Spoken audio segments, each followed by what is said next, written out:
Hello, everyone. Welcome to the Jamie Dawn Show. It happens to be live today. I am live on Monday, July 1st, Rabbit. To all of you who know what that means, on the 1st of July or the 1st of each month, we always say Rabbit because, it brings in abundance. It helps to set the mindset, for fertility and what else we're bringing in. So Rabbit. And what are we bringing in? All of you are bringing in your beautiful energy. Thank you. And thank you, Jay, for producing and for being at the helm here. And if it's your first time joining, then welcome. And if you want to come into the chat room, I will check it throughout the show and see if there's anything at all that may be up for you. And I've got a lot to talk about, but if you haven't been in the chat room before, it is private, so you will need to wave, dance, sing, bribe, whatever it might be for Jay to let you in by going to the 12radio.com page, and you'll see a button on the left-hand side that says chat, and you just click on that, and it'll take you right into our Facebook chat room when Jay lets you in. So grateful. I'm grateful. Grateful to be here with you. Grateful to have woken up today. And I have a lot to cover. As some of you know, I release my Celestial Wisdom video every week, or at least every other week when I can. And I mentioned it was my 50th birthday. Thank you for all the birthday wishes. That's so appreciated. And I went skydiving. Yeah, I'm going to talk about that.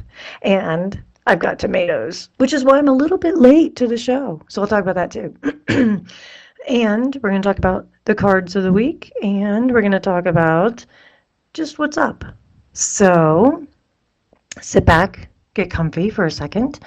And as I like to do, my little frog in my throat, as I like to do to get us heart-centered for the show, if you want to join me if you can, if you're listening in the car, you probably shouldn't close your eyes, but if you're at a place where you can, just close your eyes and invite the mind into quietude. It's not necessarily to stop the mind from moving, but we know that if the eyes are moving, the mind follows. So this just invites the mind to get quiet. And in doing so, it allows our body to become quiet. And in that quiet space, that doesn't mean nothing's going on. It means that we get to set an interior state for training ourselves to put the mind where we choose. So we're making a conscious choice to focus on the breath, on the body, and that where attention goes, energy flows. So as we breathe into the body, and we feel our body relax for just a moment, it calms the parasympathetic nerve. That is scientific. So if you feel a little stressful, if the weekend was a little crazy, you've got the Monday blues, whatever it might be, this breath, this conscious breath allows you to just let go and to be present in the moment, to ground and to relax. And then, with permission, to open. And it's from this place of openness that we welcome everything. And as we welcome everything, we recognize that with our training and our intention and the way that we can move energy and ground it, that nothing has to throw us off our center. And where is our center? It's our heart. So, placing our attention on that heart space, breathing into the heart, and opening, and just allowing. For those who have ears to hear, the heart is a beautiful organ of perception, and that's what we're doing. And so when you're ready, you can open your eyes and listen from maybe a new view. Don't rush too quickly to look around. Just notice what's happening. So as you listen to my voice and you listen to the information and the stories and the words, welcome yourself, all of yourself right here, and play with me. Let's just spend this next hour or so playing. And like I mentioned, I went skydiving. And it's pretty amazing because I went with my daughter and her husband, my son-in-law, who is the musician for my music at the beginning of my show. And it was it was so funny because everybody was asking me, "Are you scared? Are you getting nervous?" Leading up to it, I was like, "No, not a single breath inside of me was afraid." And why is that? Well, I guess the biggest takeaway I had with the skydiving was the amount of trust that I had, not only in myself in making the decision to go and to actually to follow through with it, but the level of trust that I had to have in a complete stranger who said that he knew what he was doing and that it wasn't his first jump. But I imagine that the company has been in business, they have been in business for many years, that they wouldn't invite someone to risk their life if they didn't know what they were doing. So the level of trust that was involved in all of that was deep. And of course, it brought me back to reminding myself that I should have that kind of trust, level of trust within myself, because I'm the only one living my life, making my choices, making my decisions, having my experiences. Why am I an expert at being Jamie? Because I'm the only one who is Jamie, and I've got 50 years on it. So you know what? Trust. It's something we all struggle with as human beings, and I still wrestle with it, but man, that was such a cool takeaway for me.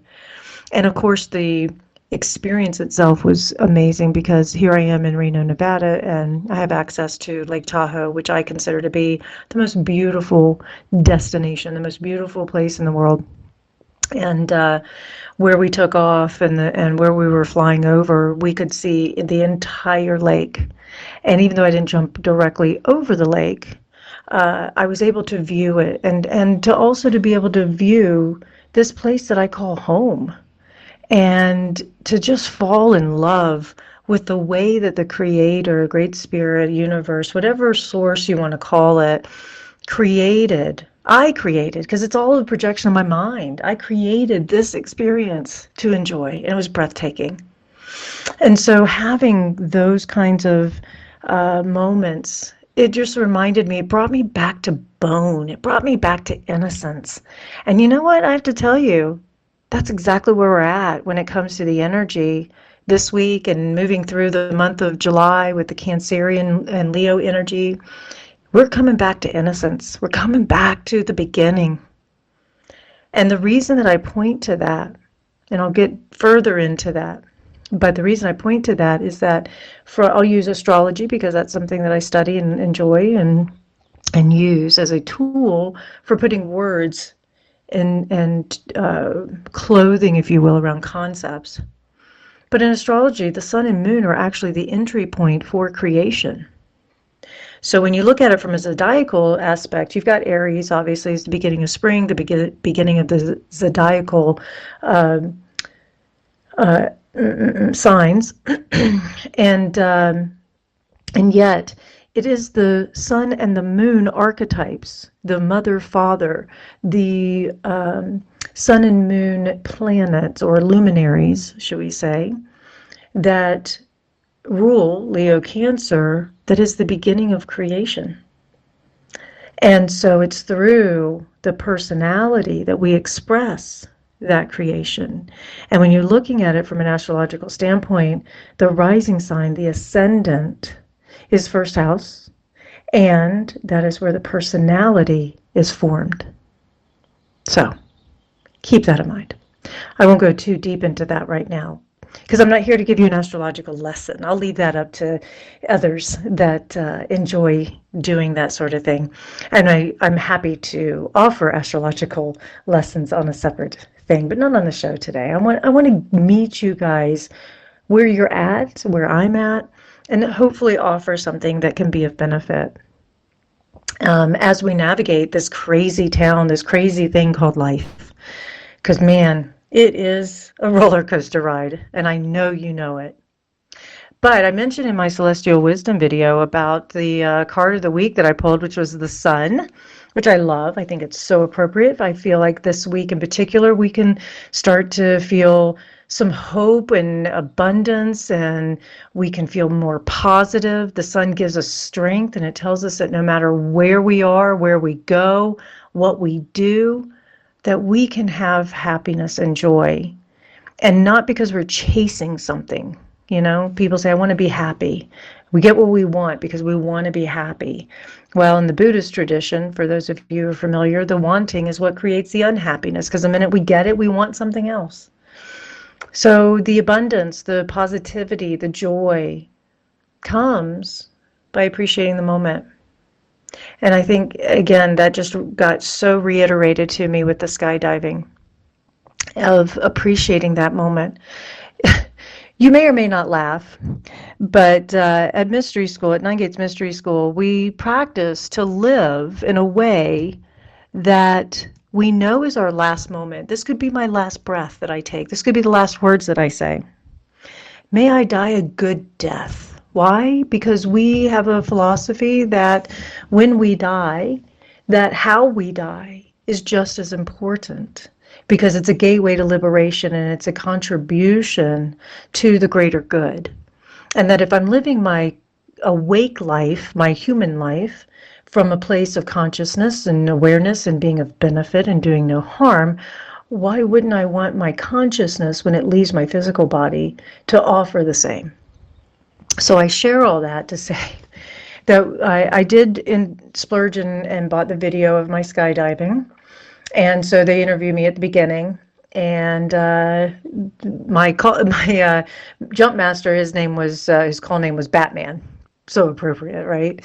And so Batman says to me, he goes, so why is today such a special day? And I said, well, it's my 50th. And he says, yeah, and what just makes it really amazing for you? And I said, it's a good day to die. And I laughed. He was like, no, it's your birthday. Why are you? And of course, I didn't expect him to understand that. But really, it was my way. It's like the samurai or the warriors of ancient times, where they would say, yeah, die a good death. It's time.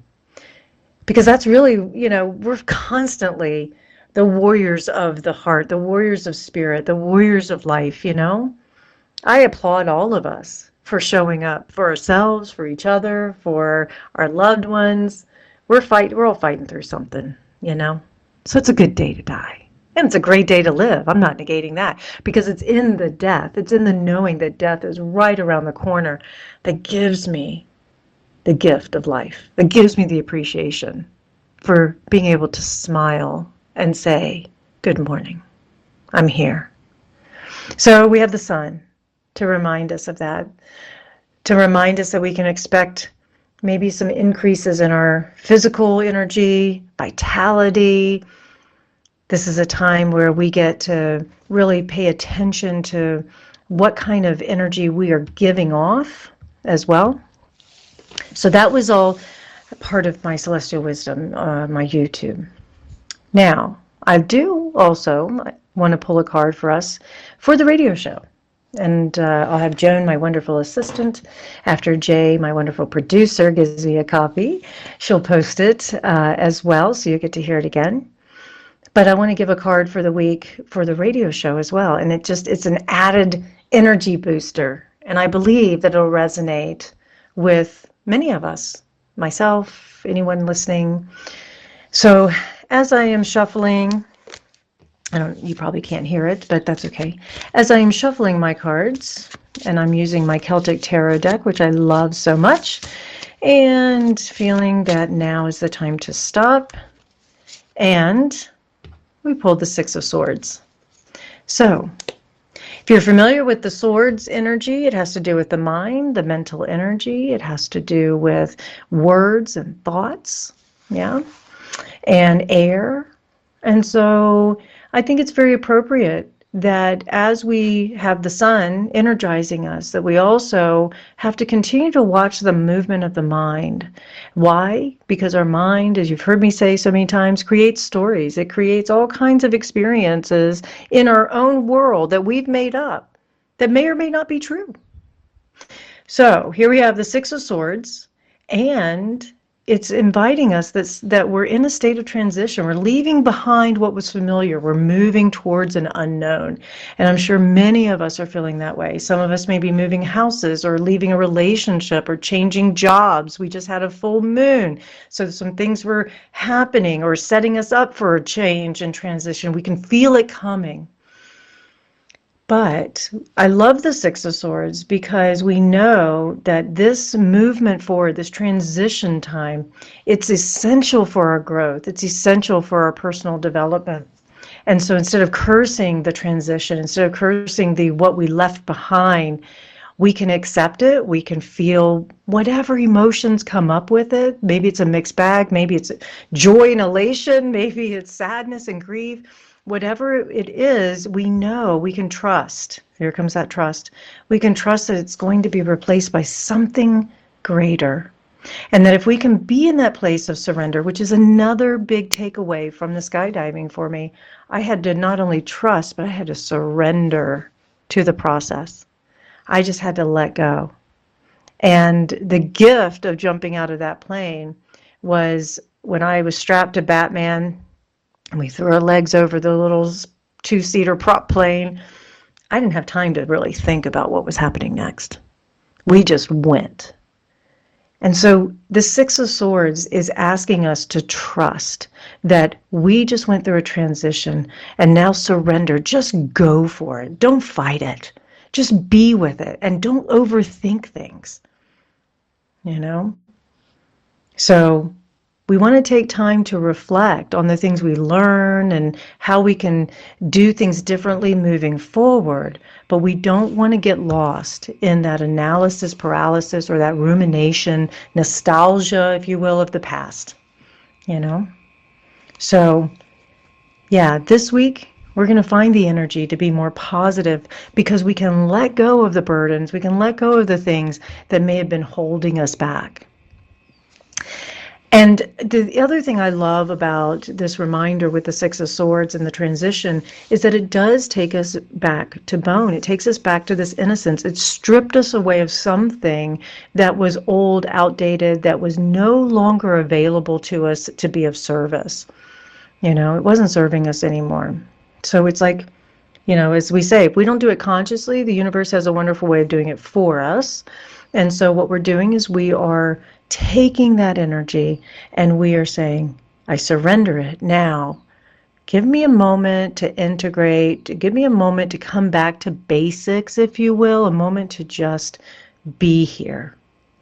And as I mentioned, now that we have the sun officially in Cancer, and then it will transition into the sign of Leo around the 22nd of the month, we are invited to bring in the elements of Cancer Leo, the archetypes, that mother, father, the fire and water, where they meet. And that we know that too much fire on water can boil, and too much water on fire can dampen or put out that spark. So what we're working with is finding that beautiful balance of the two, because when the two come together and they are the water's nurturing that fire, what gets created is life. So you have the spark of creation inserted into the womb of water, of life. And then together, as with this gentleness, this openness, this gentle warming, if you will, something new gets formed. Life can form. And so that's what we're being invited into. And that, yes, birthing can be painful and all of that sort of thing, but we're not birthing this week. I'm not saying things aren't happening and whatnot, but what we're doing right now is we are impregnating our mental, emotional, spiritual bodies, if you will. Some of you may be impregnating your physical bodies too. Go for it if that's something you want. But this is such a fertile time to be able to come back to the innocence of ourselves, our desires, and saying, you know what, before I lost my motivation for that, or before my plans went awry, or before, you know, whatever detracted me from the things that I desire most for myself, who I am at my core, at my essence, why did I want that? Why did I even have that desire? So peel back those layers. Spend some time going, what do I desire? And maybe it's something that I set down that I really, maybe I was, I don't know, got discouraged, or somebody judged me and I took my toys and went home, or, told me I couldn't do it and I believed them, whatever it is, and let it go. You know, um, I'm at a place now, and maybe this is the gift of 50. Everybody says 50s are fabulous, which I would like to believe. I thought 40s were great too, but apparently 50s are even better. Whatever better may be. And I think the gift I have, and this is where one of my girlfriends and I were joking, and not joking, she goes, great thing about 50, she's 55. She said, I don't give a fuck anymore. I was like, yeah, I kind of appreciate that too. I've had that mindset for a while, at least externally. Internally, I think I still get, bothered by some things. And I woke up this morning, and where I'm going with this is that I feel more vulnerable, and that it's okay to be more vulnerable at 50 than I was in my, earlier years. And so the vulnerability is, I woke up this morning and the voice in my head that brought me to my knees, I mean, I was in tears, and it was, I don't want to be tough anymore. It's an interesting phrase or shadow, if you will, that a mask that I would wear that was coming up for me to really look at and to sit with. And I don't have all the answers with it or explanations to it at this moment, but what I can tell you from what I've been unraveling is that it reminded me, when I got to the core of it, that the part of the reason that I would wear this mask of being tough, nothing bothered me, I can handle it, it was because I was, well, it's just the way I was raised, right, and conditioned and things like that. But what it did is it brought me back to that moment of who was I before I had to put that mask on. And yes, I do believe that we're all this beautiful essence, this one consciousness, experience life in our own unique ways, and we come from this essence and source. But I think for me, what was really working me over was that concept of innocence, and really getting back to what does that mean, and not being tough allows me to be open and to be soft. And that doesn't mean necessarily taken advantage of, even though that could happen.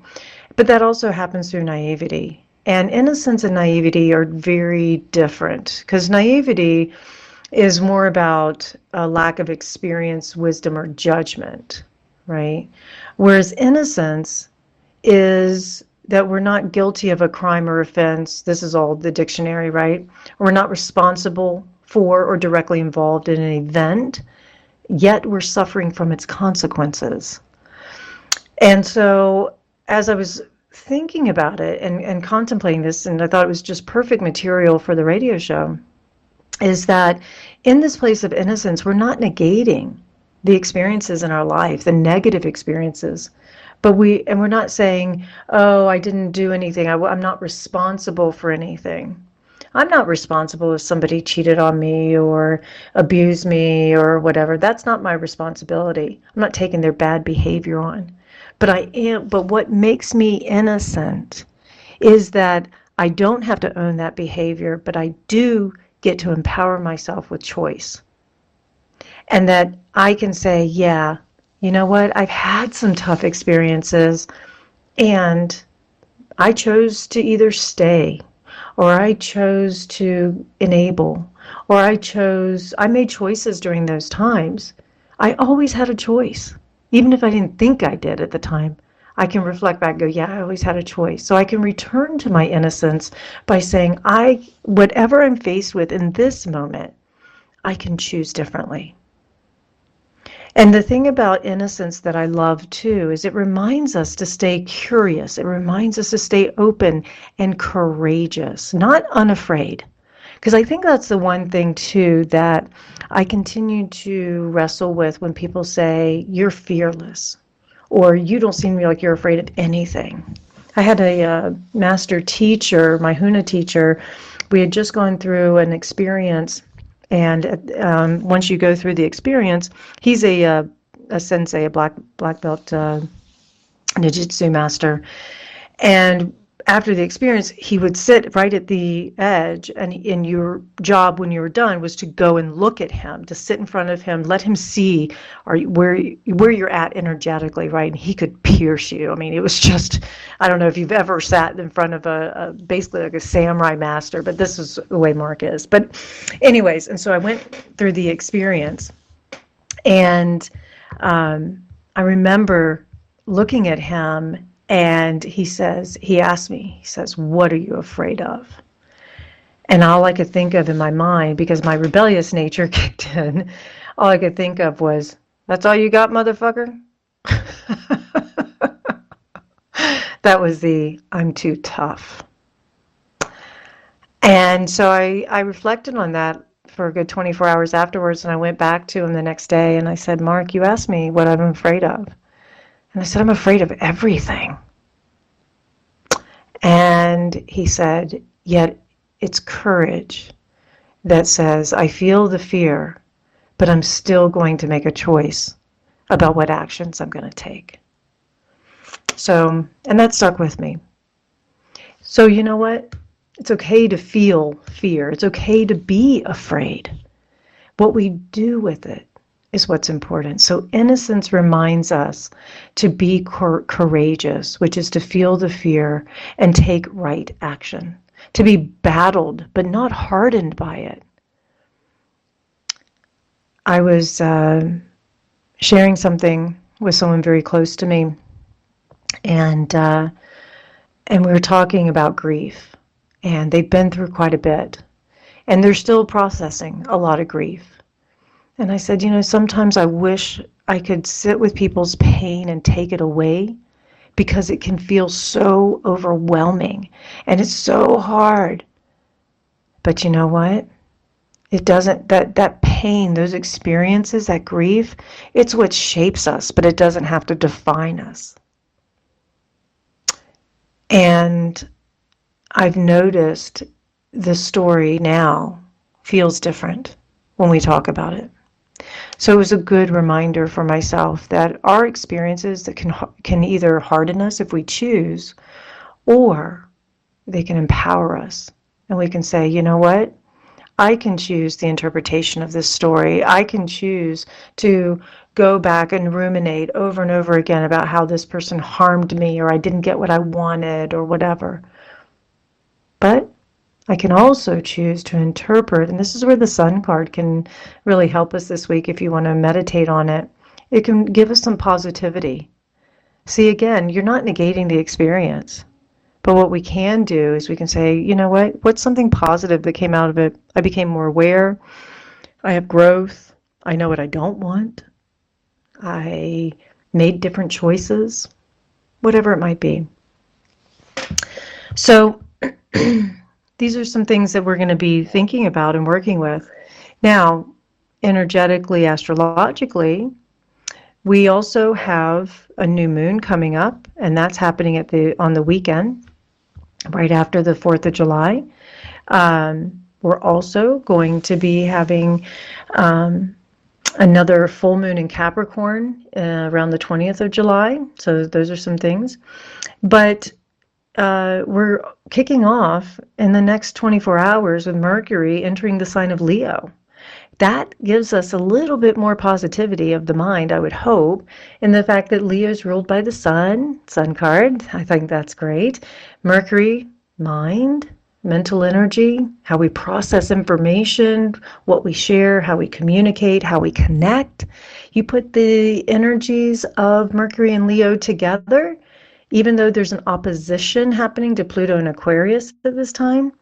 Well, there may be courage here in facing some of our deeper truths. Pluto is that roto-rooter. You hear me talk about it a lot because it's a real thing. It's more psychological than it is a physical thing. But Pluto brings up all the shit just like it did this morning for me. Oh, you think you're tough, huh? I'm tired of being tough. Yeah, face it, deal with it. What are you going to do? How do you stay open? How do you stay innocent and soft and gentle when someone's rejecting you or saying something mean to you or not giving you what you want? You know? So here we are. We've got the Mercury entering Leo, opposing Pluto. So we get to face some deep truths and realize that, we need to lead with our hearts and not our heads so that we can really manifest our deeper desires. I was thinking, in the relationship sector, because as you know, one of the things is in being human is relating. And we're all walking through something in our relationships, and no matter what type they are. But very often, we work with, I want something more, especially those who are super sensitive, wanting a little bit more security, a little more safety in our lives, which there's nothing wrong with that.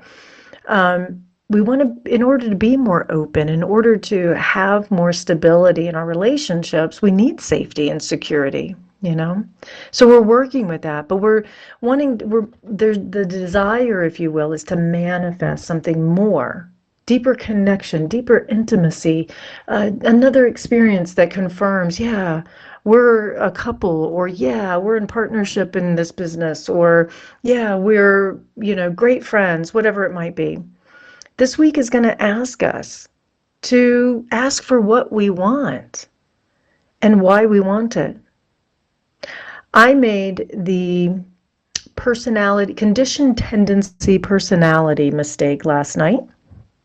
And I have a tendency to default to the way in which I speak, to default to a negative when really I mean positive. So the example being, I said to my beloved, I said, when you say that, it can be very unattractive. And of course he took offense to it. And it wasn't what I actually meant. And so I had to apologize, which I did, and own it, and reframe it and say, you know what I should have said, I really love this about you. And I went into, I'll just say I love his sensitivity, and I love the way that he shows up for random strangers and he's very kind and friendly and all of that. But he was having a moment with me where it didn't come across, it didn't translate that way. And so I took it personally. The very thing I always say don't do, but I did. I took it personally, and then I projected. So what I really wanted was I really wanted him to be gentle and open and friendly and funny with me. But I didn't say that. So guess what? I have a feeling I'll get to practice again this week. Maybe you can relate. Maybe there's something inside of you that needs to be spoken. And what do you really want? It's so easy for us to say what we don't want, or to accuse or project like I did. That was the default for me. I'm still working on it.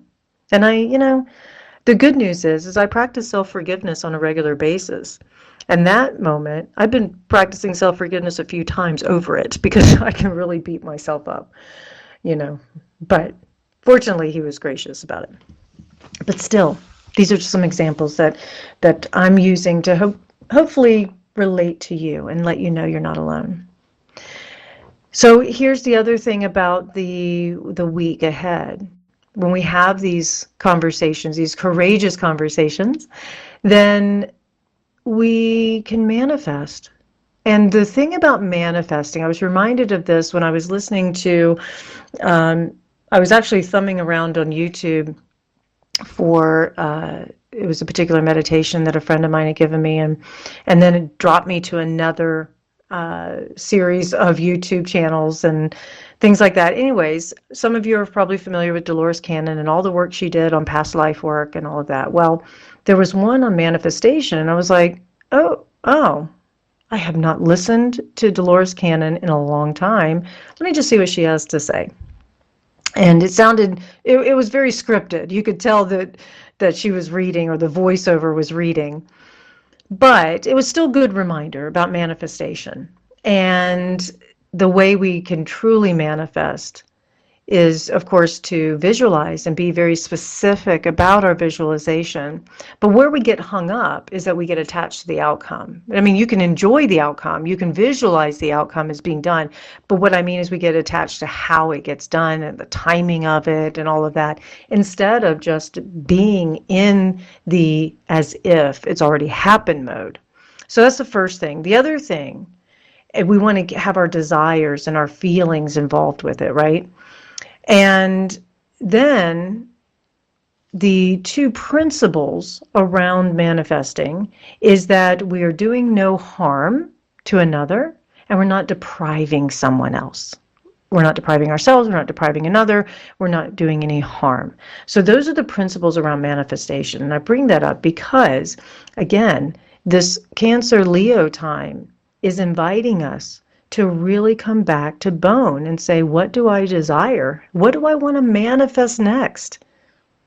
And our intuition right now is super heightened because we have all this watery energy, and Cancer is a very intuitive sign. We're all feeling it in some way, shape, or form, and in different areas of our lives. Trust your intuition.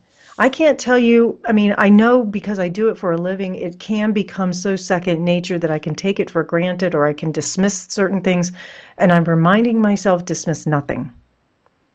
I can't tell you how many times in the last couple of days that I have said the same sentence to my beloved at the same time, and he's like, jinx, jinx, and I'm like, you can't jinx me. This is called intuition. I can hear your thoughts. It's okay. But anyways, dismiss nothing. If you're feeling intuitively, you get that hit, you get that vision, you get that sensation. It's like little cosmic breadcrumbs. You may not get the whole picture in the moment. So don't latch onto it going, oh, it must be this. Oh, I just got a picture of my beloved doing something nefarious or whatever. Hold on. That may not be exactly what's happening. Get the big picture first, but don't dismiss it either. Right? Go, stay open, stay curious. This is the innocence part. When I teach intuition, that is the key. There's two key factors when you start with intuition and strengthening it: grounding and innocence. The minute you think you know something, you're going to get cut down. That's all I can say. Humble, humble innocence. So intuition's super heightened during this time. So it'll be important to pay attention to that. Be a little psychic sleuth. Investigate all these little insights without getting so attached to, oh, it must be this. Okay? That's going to help us as we make decisions, because more and more is going to get revealed. I mentioned this new moon that's happening on the 5th, 6th of this month, in the next couple of days at the end of the week. So Mercury, Pluto, they've been dancing. Now we got a Cancer new moon. I love new moons every month because it reminds me I get a chance to reset things. If there's something in my life I'm not happy with, that new moon gives me a chance to go, hello, you still have choice here. You can reset it. I don't have to wait for the new moon to do that. But this is the support, as above, so below, as within, so without, right? The Hermetics. This is where we go. So use it. Why not? They're not here just for, as we say when we go skiing, I didn't just dress up for nothing. Well, this new moon involves relationship-oriented Venus at the time. So guess what? I have a feeling most of us are going to have our attention turned towards all things Venusian. Relationship, finances, what we find beautiful, things like that. And creativity, how we give and receive love, all of that is Venus oriented. And Venus being in Cancer, many of us are thinking about, where's home? What does it feel like to be loved and to feel like we belong, So use the new moon to remind us, to revisit those kinds of things. The new moon also invites us to really cherish the people and things that mean the most to us, expressing our gratitude and our love through nurturing them. We're also going to have a brief square of Venus in Cancer and Chiron in Aries. Most people, when they hear Chiron, they cringe a little bit, kind of like Pluto, where it's like, oh, great, I'm going to have wounds. I'm going to have pain. Well, let's not give Chiron such a bad rap, you know? It's through the crack that the light enters. That's Chiron. And Chiron becomes the teacher. You know, he taught Apollo. Chiron becomes the healer. And it says, yeah, my grief, my wounds, my bad experiences, they don't have to define me. I can use them to be of benefit, to be a tool for awakening, a tool for becoming an even greater, better human, and to be of greater service. So I would imagine that leading up into the weekend, into this new moon, there might be a few wounds that get scratched. There might be some things that get stirred up. Maybe not for ourselves, maybe it's for others, that we're holding space for them, you know, that we are witnessing their pain. And instead of fixing it or taking it away, we're equipping them with the tools, the support that they need to strengthen their muscles, you know. And I would venture to say that a few of you who are out there listening and wanting to know when are you going to have that beloved, that partner? They're coming. And you can have that faith. And this is where I want to remind you about the manifesting, remind you about how powerful you really are. And that you don't have to strive for it. All you have to do is stay open and curious. Stay innocent. Do your thing. Because you don't want to partner with somebody who doesn't resonate with the things you love. You know? I mean, if I had a partner who didn't support my work and didn't support the things I love to do, I couldn't be with them. It just wouldn't work. Doesn't mean we have to do everything together, but there has to be that acceptance piece, you know. So I have to be me. And if they even line up, great. And if they don't, they're off doing their other thing. So that's a little mindset to work with. We can get ourselves wrapped around the axle when we're grabbing on, going, why doesn't everybody love me? Why doesn't everybody approve? Because they're not going to, you know. I'll put another pin on the map because I'm not sure if I'll be live next week or not. Oh, no, I won't be. I'm going to do a pre-record. I will do a pre-record and give you something. It may be a celestial wisdom and that sort of thing. But anyways, I just wanted to talk a little bit about next week as well, because July 11th, we have Venus making her move into Leo. So this week into the beginning of next week, Venus is going to stay in Cancer. And I don't want to skip over these next 10 days that Venus is in Cancer, where we can find nurturing and love, and how do we be a good mother to ourselves and to those who are dependent on us, or to those that we just care about. That reminds me of another little experience that happened actually on my birthday morning. I woke up and did my usual meditation, grounding routine, and I checked in, I was like, what do I want to do today for myself? And of course I had to go to the gym because that's one of my happy places and one of my addictions, if you will. And I got to the gym, and there's a little side road before you get there, and there was a homeless person laying in the middle of the road.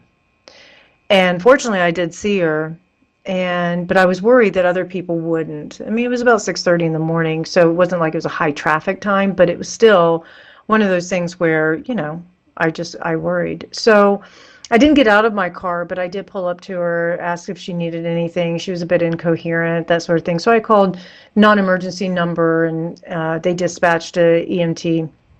And but also, as I was sitting there with my hazard lights on, trying to protect her from any other cars, another car drove by and stopped. And this woman did get out and check on her as well. And she got up. The homeless person got up, and she was just hungry, and she just asked if we had any food and things like that. And I told her that the EMT were on their way and that sort of thing. And she ended up walking away, and she was fine.